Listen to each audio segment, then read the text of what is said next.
Tidak ada yang terjadi di dunia ini secara kebetulan. Tak ada satupun yang terjadi begitu saja, tanpa sebab atau alasan. Begitu pula Tuhan kita. Bila Dia melakukan satu tindakan tertentu, maka itu pasti ada sebabnya. Dia punya alasan dan punya maksud mengapa hal itu dijadikannya, atau hal itu ditentukannya untuk terjadi seperti apa yang Dia mau. Begitu pula hari ini ketika kita ditempatkan di sebuah situasi dan kondisi yang tidak menyenangkan, yang merisaukan, melelahkan, merepotkan, itu bukan tanpa sebab. Tuhan punya rencana dan maksud tertentu dan alasan yang tentu saja ada di benaknya dengan menempatkan kita di satu tempat itu.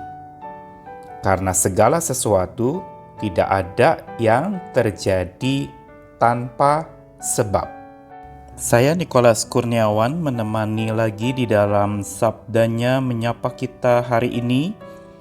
Masih dari Mazmur 107 ayat yang ke-33 sampai yang ke-38. Dibuatnya sungai-sungai menjadi padang gurun dan pancaran-pancaran air menjadi tanah gersang. Tanah yang subur menjadi padang asin oleh sebab kejahatan orang-orang yang diam di dalamnya. Dibuatnya padang gurun menjadi kolam air dan tanah kering menjadi pancaran-pancaran air. Ditempatkannya di sana orang-orang lapar, dan mereka mendirikan kota tempat kediaman. Mereka menabur di ladang-ladang dan membuat kebun-kebun anggur yang mengeluarkan buah-buahan sebagai hasil. Diberkatinya mereka sehingga mereka bertambah banyak dengan sangat, dan hewan-hewan mereka tidak dibuatnya berkurang.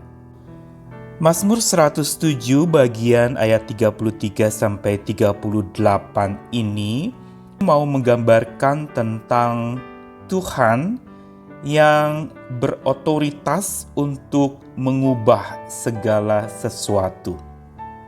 Ada digambarkan dalam ayat 33, Tuhan membuat sungai-sungai jadi padang gurun dan pancaran air jadi tanah gersang.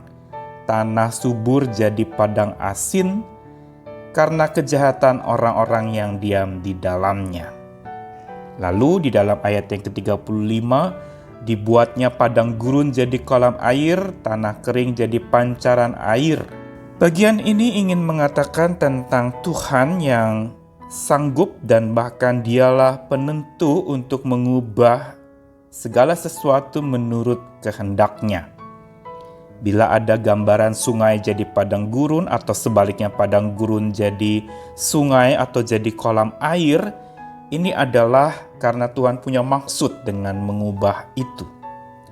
Apa maksudnya? Apa alasan dan sebabnya? Di dalam ayat 33 dan 34, perubahan dari yang baik menjadi buruk ini berkaitan dengan orang-orang buruk yang diam di sana, yang ditempatkan di sana. Mereka adalah orang-orang yang justru digambarkan menjadi seperti orang-orang perusak lingkungan.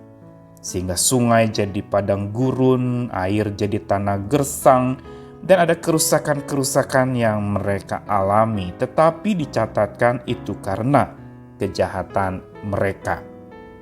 Inilah yang disebut alasan atau sebab kenapa Tuhan mengizinkan atau membuat sesuatu yang tadinya baik menjadi buruk.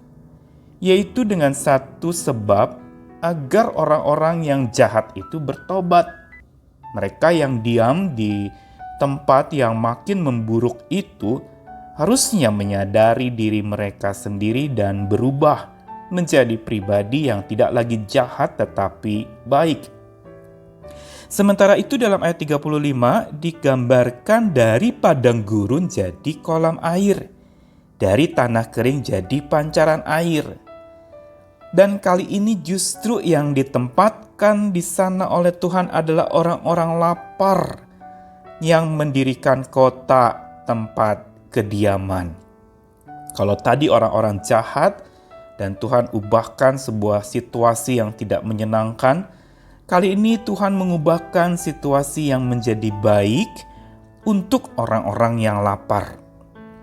Yaitu digambarkan orang yang lapar ini adalah orang yang membutuhkan makanan, orang yang sangat berharap untuk dia bisa dikenyangkan. Dan mereka menabur di ladang-ladang, mereka berjerih lelah, mereka punya semangat bekerja yang tinggi. Karena itu Tuhan membuat padang gurun jadi kolam air dan tanah kering jadi pancaran air. Di sini maksud dan sebab atau alasan Tuhan menempatkan orang-orang lapar itu di situ adalah agar mereka bisa terus bersyukur dan melihat karya Tuhan serta berupaya untuk bisa melakukan karya yang Tuhan kehendaki untuk mereka kerjakan. Dan karena Tuhan yang tidak pernah menempatkan umatnya tanpa sebab, Ia juga tidak akan pernah membiarkan umatnya itu terjerembab. Dia tahu, karena itu dalam catatan tadi dikatakan orang jahat sebaiknya bertobat di tengah-tengah kondisi yang memburuk itu. Dan orang baik atau orang-orang yang berharap itu hendaklah terus bekerja di tengah-tengah kondisi yang makin membaik itu, tetap bekerja dan tetap berupaya sehingga ujungnya bagi mereka adalah diberkati sehingga bertambah banyak dengan sangat dan dikatakan bahwa mereka berlimpah-limpah hidupnya. Hari-hari ini bila kita ada dalam sebuah kondisi, ditempatkan pada sebuah situasi yang sedang dan makin memburuk ini, periksalah diri kita. Jangan-jangan memang ada kejahatan dalam diri kita yang kita belum akui di hadapan Tuhan. Biar kondisi yang memburuk ini membuat kita menyadari buruknya hidup kita dan kita mau bertobat kepada Tuhan. Tetapi bila hari ini kita ditempatkan oleh Tuhan di sebuah kondisi atau situasi yang makin membaik, ada perubahan yang indah yang Tuhan kerjakan dari padang gurun jadi kolam air, maka bersyukurlah dan tetaplah berharap, jangan henti kepada Tuhan, bersandar terus kepadanya dan tetap mengerjakan bagian kita, menggarap pekerjaan Tuhan yang sedang Dia nyatakan di dalam dan melalui kita.